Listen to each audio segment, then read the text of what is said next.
तारीख की कुछ सबसे बड़ी कहानियां हमारी आंखों के सामने ही होती हैं, बस दरियाफ्त होने का इंतजार कर रही होती हैं।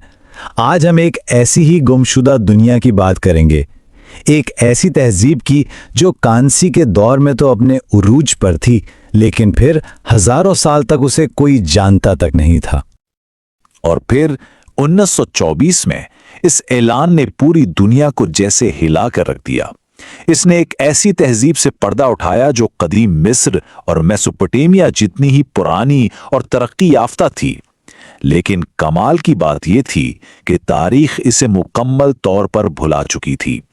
ये एक ऐसी दुनिया थी जिसके वजूद का किसी को अंदाजा तक नहीं था। अच्छा, इस टाइमलाइन को देखकर अंदाजा होता है कि हम कितने बड़े अरसे की बात कर रहे हैं। यह तहजीब कोई 100-200 साल नहीं, बल्कि तकरीबन 2000 साल तक कायम रही। जरा सोचें, यह रोमन एम्पायर की पूरी तारीख से भी दुगना वक्त है। तो यह तारीख का कोई छोटा मोटा वाकया नहीं था, बल्कि एक पूरा शानदार दौर था जो एक पुरस्कार जवाल पर खत्म हुआ। तो ठीक है, आइए इसकी दोबारा दरियाफ्त की इस दिलचस्प कहानी में चलते हैं, जिसकी शुरुआत कांसी के दौर से नहीं बल्कि 19वीं सदी से होती है। ये दरियाफ्त की एक ऐसी कहानी है जिसमें इत्तेफाक भी है और मुस्तकिल कोशिश भी। जरा तसव्वुर करें, जो ईंटें रेलवे लाइन बिछाने के लिए इस्तेमाल हो रही थीं, वो दरअसल एक अजीम भूली बिसरी तहजीब की बाकियात थीं। इसे पहले देखा गया, फिर नजरअंदाज किया गया और आखिरकार कई दहाइयों बाद इसकी असल हकीकत सबके सामने आई। तो सवाल ये है कि ये शहर जिन्हें दुनिया भुला चुकी थी, आखिर दिखते कैसे थे? और इसका जवाब सच पूछें तो हैरान कर देने वाला है। ये कोई एक दो शहरों की बात नहीं हो रही, ये अपने वक्त की सबसे फैली हुई तहजीब थी। इतनी बड़ी कि मिस्र और मेसोपोटामिया की तहजीबों को मिलाकर भी इससे छोटी थीं। 1000 से ज्यादा शहर और बस्तियां इस बात का सबूत हैं कि ये कितनी वसी थीं। इनकी इंजीनियरिंग तो कमाल की थी। ये सिर्फ शहर नहीं थे, ये शहरी मंसूबाबंदी के शाहकार थे। एक मुनज़्ज़म ग्रिड लेआउट और सबसे अहम बात, दुनिया का पहला शहरी सफाई का निज़ाम। सोचें, हर घर में टॉयलेट और पानी का इंतजाम था। ये वो सहूलत थी जो दुनिया के ज्यादातर हिस्सों में हजारों साल बाद आम हुई। और यही वो बात है जो उन्हें सबसे अलग करती है। देखें, जब हम मिस्र का सोचते हैं तो जहन में फिरौनों के मकबरे आते हैं। मेसोपोटामिया का सोचें तो बादशाहों के बड़े बड़े महल। लेकिन वादी सिंध में यहां ना तो कोई शाही महल मिला, ना कोई आलीशान मंदिर और ना ही किसी बादशाह की कब्र। इससे लगता है कि इनका निज़ाम हुकूमत बिल्कुल ही मुख्तलिफ था। शायद वहां इतनी ऊंच नीच थी ही नहीं जितनी दूसरी तहजीबों में थी। अच्छा, अब जरा वहां के लोगों की बात करते हैं। देखते हैं कि उनकी रोजमर्रा की जिंदगी कैसी थी और वो कितने ज़हीन और दुनिया से जुड़े हुए थे। इनकी पैमाइश का निज़ाम नाकाबिले यकीन हद तक दुरुस्त था। उनके बनाए हुए मेयारी वज़न, जो अक्सर चमक पत्थर के बने होते थे, अफ़गानिस्तान से लेकर मेसोपोटामिया तक एक बहुत बड़े तिजारती नेटवर्क में इस्तेमाल होते थे। ये इस बात का सबूत है कि उनका मुआशरा कितना मुनज़्ज़म था। ये एक ऐसी तहजीब थी जहां तिजारत और दस्तकारी का बोलबाला था। इनके ताजिर समुंदर और ज़मीन के रास्ते हज़ारों किलोमीटर्स का सफ़र करते थे और सिर्फ सामान ही नहीं बल्कि अपने ख्यालात भी मेसोपोटामिया तक ले जाते थे। ये कदीम दुनिया के सबसे बड़े ग्लोबल नेटवर्क्स में से एक था। इतनी सारी दरियाफ्तों के बावजूद कुछ सबसे बड़े सवाल आज भी जवाब तलब हैं। इनके जवाब उन निशानियों में छुपे हैं जिन्हें हम पढ़ नहीं सकते, और एक ऐसे निज़ाम हुकूमत में जिसे हम समझ नहीं पाए हैं। शहरों की बनावट और वजन के पैमानों में इतनी यकसानियत देखकर तो लगता है कि कोई मरकजी हुकूमत जरूर होगी, लेकिन कोई महल या शाही मुकबरा ना मिलने की वजह से ये एक बहुत बड़ा सवाल है कि आखिर वो कौन लोग थे जो ये सब चला रहे थे।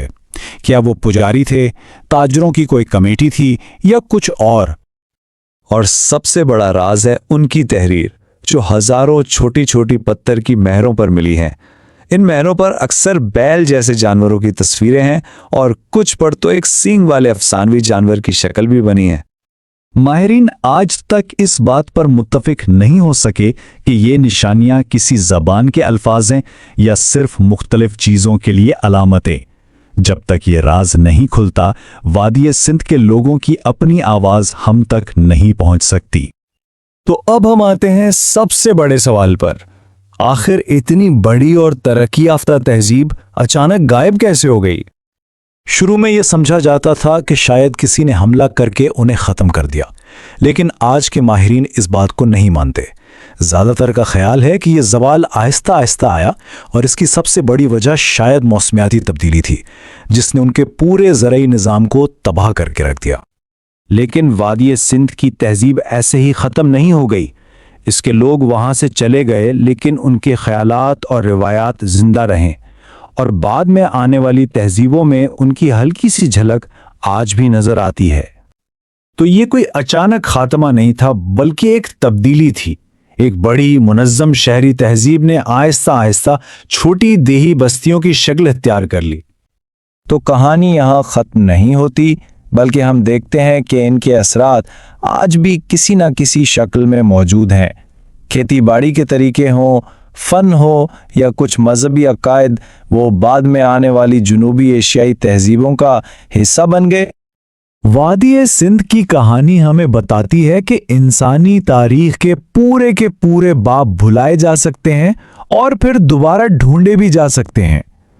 ये सोचने पर मजबूर करती है कि ना जाने जमीन के नीचे ऐसी और कितनी कहानियां दफन हैं। अच्छा, कभी एक ऐसी तहजीब के बारे में सोचा है जो कदीम मिस्र और मेसोपोटामिया उन दोनों को मिलाकर भी कहीं ज्यादा बड़ी थी, लेकिन फिर भी वक्त की धूल में कहीं गुम हो गई? आज हम इसी भूली बिसरी दास्तान से पर्दा उठाएंगे, वादी सिंध की अजीम तहजीब की। ज़रा इसके फैलाव का तसव्वुर करें। 10 लाख मुरब्बा किलोमीटर से भी ज़्यादा वसी इलाका।